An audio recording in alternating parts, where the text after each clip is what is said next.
በእኛ ትውልድ እኛ እያለን በህይወት እያለን ባለንበት ትውልድ ኢንሻአላህ በኢትዮጵያ ምድር ውስጥ ጫት ቃሚ ትውልድ አይኖራትም። ኢንሻአላህ ስራ እንሰራለን። ጫት ቃሚ ትውልድ አይኖራትም። ቀብር የሚንደባለል ሰው አይኖራትም።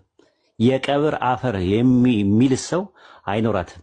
ቀብር ሄዶ የሞቱ ሰዎችን ድረሱልኝ የሚል ትውልድ አይኖራትም። ከኦርቶዶክስ የባሰ ነገር አይመጣትም። ኦርቶዶክሶች እንደውም ቢያንስ ቤተክርስቲያን ሄደው ነው ማርያምን ገብርኤልን እያሉ የሚለማመኑት። የሞተ አያቴን ቅድመ አያቴን ተብሎ መቃብር ጋር ሄዶ ድረስልኝ እንዲያደርግልኝ ተብሎ የሞቱ ሰዎች በፊዚካል ፐርሰፕሽን ከፊዚካል ወርልድ ላይ ኮሚኒኬሽን የነበረባቸው ዲስኮኔክት ያደረጉ ሰዎችን የማይሰማ የማይለማ የማይናገርና የማይጋገር በስመ ሙስሊም በስመ ኢስላም አይነገዳትም። እኛ እያለን ኢንሻአላህ እና ያለ ማለት ፈልጌ ነው። ኢንሻአላህ ኡስታዝ ቀጥል። አይ ሐቂቀተን ባረከላሁ ፊኩም በጣም ትኩረት የሚፈልግ ነገር ነው። ከስር ከመሰረት ሰው ካልተማረ ለማያውቀው ነገር ባይተዋር ይሆናል። አንድ ቀላል ምሳሌ ልስጣችሁ። ክፍለ ሀገር የኔ ቤተሰቦች ወደ ጎንደር አካባቢ ናቸው። በአባቴም በእናቴም በኩል ዚያራ በሄድኩበት አንድ ዘመድ ቤት ገባሁኝ። 90 ዓመቱ አካባቢ ይሆናል። አላህ ይዘንላቸው፣ አሁን ሞተዋል። ከዛ ልክ እንደገባሁ ያው እኔ ግዴታዬን በየዘመዱ ቤት እየሄድኩ መዘየር አለብኝ ብዬ ወሬ ተነሳ። ወሃቢ ናቸው ተብለው ስለተገመትንኛ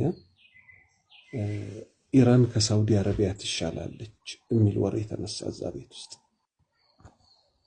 ከዛ ማስተማር እንዳለብኝ ወሰንኩኝና ኢራኖች እኮ አቡበክርና ዑመርን ይሳደባሉ አሉ።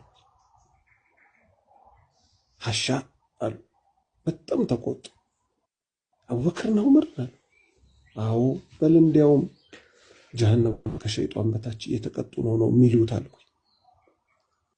አንተም አላቀው ነገር አሉ። እንግዲህ ስለ ዲን እናውራ አልኳቸው። እሺ አሉ።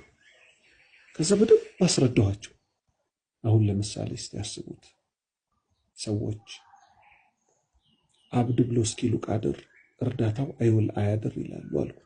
ያው የጎንደር ሰው ስለሆነ አማርኛው ማብራሪያ አይፈልግም። ያቀመረል መካ አሰላሙ አለይካ ልቤ ባንቱ በርሱ ተመካ፣ አባድር ጾማ ያሳድር አሊ ጎንደር ምናምን የሚባሉትን ማቃቸውን ስንኞች ስነግረው እኛ እንደዚህ ካስተማራችሁ እንቀበላለን። አሁን ከዚህ ምን ይዘው ምንድነው ይሄን አርስት ሳንነቅ ማያውቁት ሰዎች ብዙ አሉና የተውሂድን ጉዳይ ሰው እስከ ጥግ ድረስ ማስተማር ይቻላል።